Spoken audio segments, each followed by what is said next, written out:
A few years ago, I managed to go on a tour to Pripyat, a deserted town, overgrown with grass and trees, with slowly crumbling buildings. Was a unique experience. But our tour guide, who used to explore and walk all over the Chernobyl zone, told us that what's really beyond comparing are the things you feel in this ghost town when you're alone. When you're walking its streets, which are slowly being overcome with vegetation in complete silence. When you're sitting in a room of an abandoned apartment building and looking at someone's scattered belongings. When you can feel like you're the last person on Earth.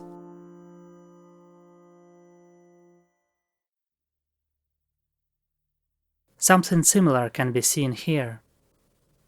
Except this is not Pripyat. This is Moscow. A place where a survivor, probably the only one left after a big war, is left alone with his thoughts.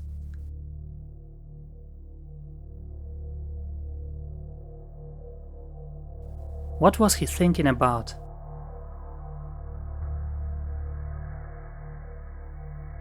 Maybe about the arrogance and greed of the people in power who came up with some fabricated false pretenses to show brute force, who are so full on themselves that they decided to be the arbiters of human destinies, about what their loud-voiced claims are worth right now.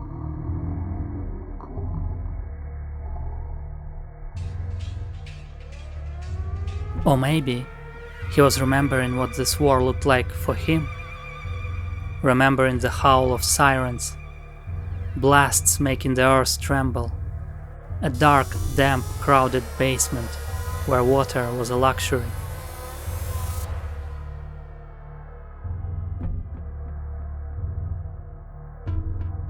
Watching all this is so scary and painful. They all had their lives, dreams, relatives, moms and dads. People were creating families and raising children, planning their future. And suddenly, all of this becomes completely meaningless.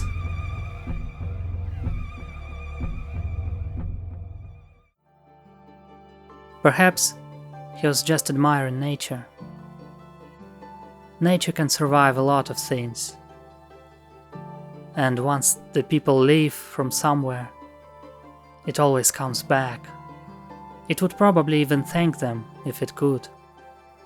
It will make better use of this land than people. Better than such people.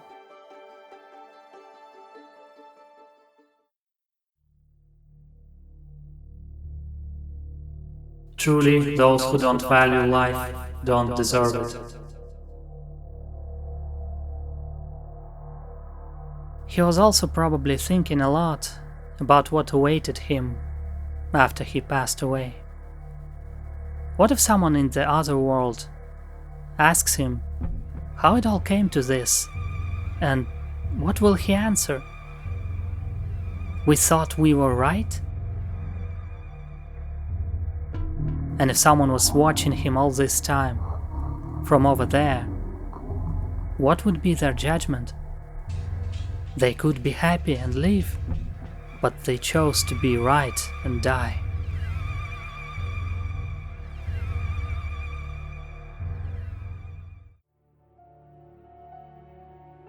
Wandering along the empty corridors, he was thinking about how little he needed to be happy, how he could find happiness and joy in the light of each sunrise, in each green leaf on the trees, in each smile, holding someone in his arms. But he didn't notice.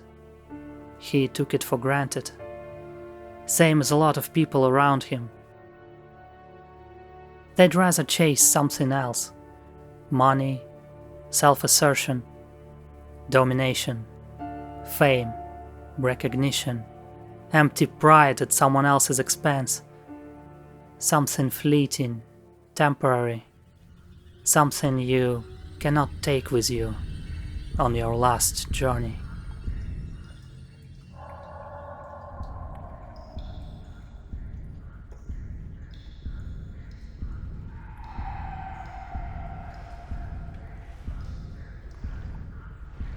I'm leaving, Mommy. I couldn't make it. I'm going away with peace in my heart and soul, with no anger or regrets. I'm going away with good memories of the past, of all the beautiful things and all the possibilities I had in this life.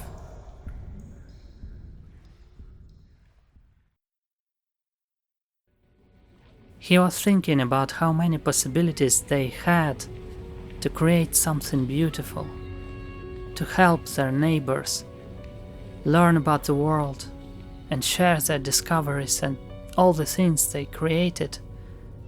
They had every road in life open for them. They were free. They could choose their own path. And they have chosen this. When others cease to exist for us, we cease to exist for ourselves.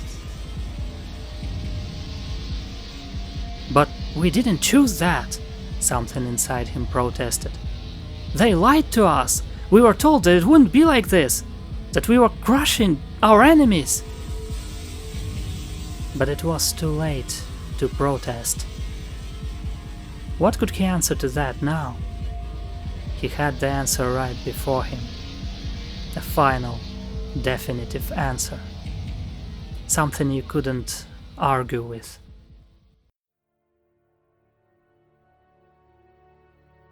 He pondered how easy it was for them to find enemies everywhere, in everyone who was somehow different from them, in everyone with whom they had a disagreement. Perhaps deep inside their subconscious they felt it was all lies, but these lies were so pleasant to believe. It hurts that everything has come to this.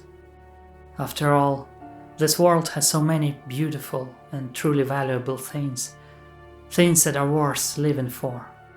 At the same time, memories come up of all the abominations of human nature, grudge and indifference to others, overwhelming selfishness and infamy.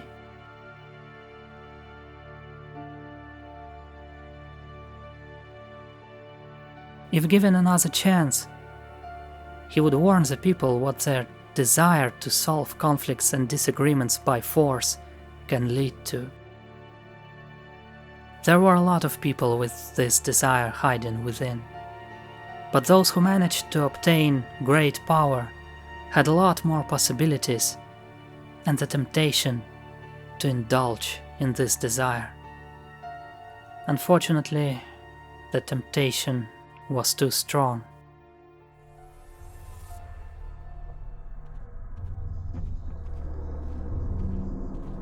It's hard to find fair and kind people because we fail to see them when looking in the mirror.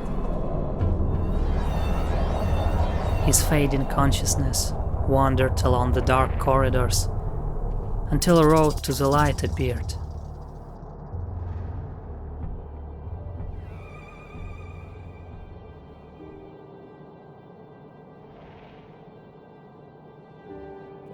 And soaring among the others same as him, looking one last time at the ruins he left, he wished good luck to those who will come to this earth after them.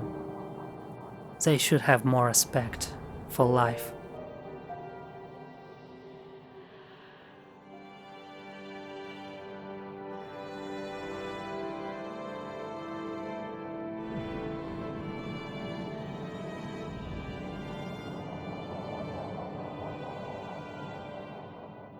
Величественные сооружения некогда процветающего человечества, безмолвно доживающие свой век, проросшие зеленью, потрепанные войной и временем, являются отпечатком великой эпохи. Эпохи тех, кто был слишком самоуверен и беспечен, эгоистичен и жесток, кто, к сожалению, или, может, к счастью, не смог отстоять свое право на жизнь. This game is a warning for those who fell under the same delusions and believe the same lies. For those who think that brute force is something you should be proud of. That true greatness lies in the number of rockets and tanks, in bending others to submission, in constant hate towards imaginary enemies because of your lust for power. It has some quotes that are intended to make you think. I would also quote Carl Sagan, who said, "Our planet is a lonely speck in the great enveloping cosmic dark. In our obscurity, in all this vastness, there is no hint that help will come from elsewhere to save us from ourselves." And the last quote from a famous poem. And on the pedestal these words appear. My name is Ozymandias, King of Kings.